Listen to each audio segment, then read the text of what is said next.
गया संसदीय क्षेत्र के आरजेडी उम्मीदवार और पूर्व मंत्री कुमार सर्वजीत ने कहा कि 32 साल के युवक तेजस्वी यादव के कारण प्रधानमंत्री मंत्री को बिहार के सड़क पर उतरना पड़ गया।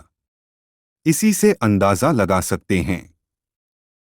चिराग पर कहा कि जिनके पिता रामविलास पासवान मरते दम तक आरएसएस को आतंकवादी संगठन मानते हुए प्रतिबंध लगाने की मांग करते थे, उनके बेटा चिराग पासवान आरएसएस की पूजा कर रहे हैं। और भी बहुत कुछ कहा, सुनिए। बिहार के बारे में नहीं बोल अगर ये तेजस्वी जी में अगर इतनी ताकत नहीं होती तो नरेंद्र मोदी को बिहार के जमीन पे पैदल नहीं घुमा पाते। विजय जी, आप बताओ कि 32 साल के लड़के में कितनी ताकत है कि देश के प्रधानमंत्री को पटना के सड़क पे उतरनी पड़ रही है। मैं तो उनको कहता हूं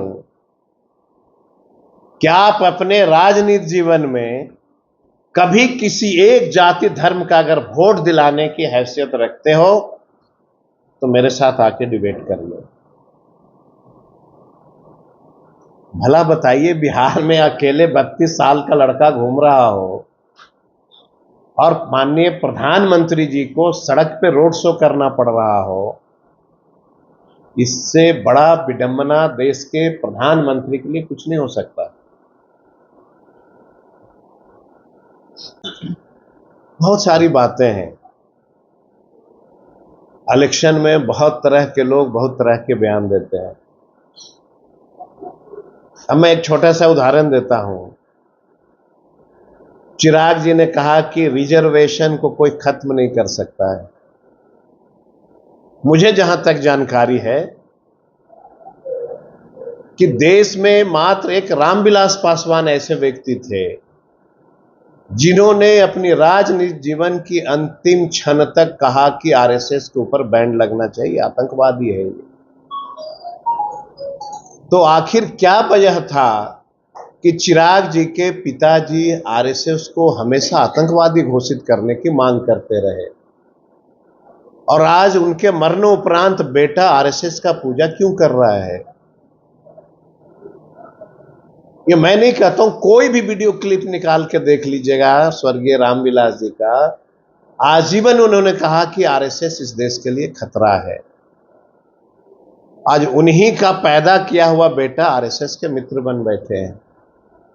पिता के सिद्धांत को भूलने वाले व्यक्ति कभी राजनीति में ऊंचाई तक नहीं जा सकते हैं। क्या लालू यादव ने रामविलास पासवान के मूर्तियों को लात मारा? किसने मारा? 77 से लेके आज तक वो जिस घर में रह रहे थे, रामविलास जी के मूर्तियों को सड़क पे किसने फेंका? कल तक वही व्यक्ति नीतीश कुमार का घोर विरोधी। और मैं पहले भी कहा था कि जब इलेक्शन आएगा चिराग पासवान अपने घोर विरोधियों का सम्मान करने लगेंगे और जब लोकसभा खत्म हो जाएगा तो फिर से घोर विरोधी हो जाएंगे। कहते हुए मुझे बहुत तकलीफ है कि आज तक उस परिवारों ने बिहार के किसी भी पासवान जाति को सांसद बनाने का प्रयास नहीं किया। ये कितनी दुर्भाग्यपूर्ण बातें हैं कि एक भी जिले से आज तक उन्होंने किसी पासवानों को टिकट नहीं दिया। ये परिवार की पार्टी है। लालू यादव अगर नेता है, अगर उनका समाज उनको साथ देता है तो 50 to 60% उनके जातियों की भागीदारी होती है। लेकिन चिराग जी जो दलित की बात करते हैं कि रिजर्वेशन समाप्त नहीं होगा, तो लड़ेगा कौन? अशोक चौधरी उनके घोर विरोधी। 20 साल तक जो है अशोक चौधरी चिराग जी का खिलाफ करते रहे, उनकी बेटी को टिकट दिया। अपने चाचा भतीजा को घर में बैठा करके अपने बहनोई को टिकट दिया। ये किसके साथ न्याय करेंगे? एक व्यक्ति कोई बताइए जिसके साथ ये न्याय करते हैं। तो इनके जो गठबंधन के जो लोग हैं, इनके आचरण पे देश के लोगों को भरोसा नहीं करना चाहिए।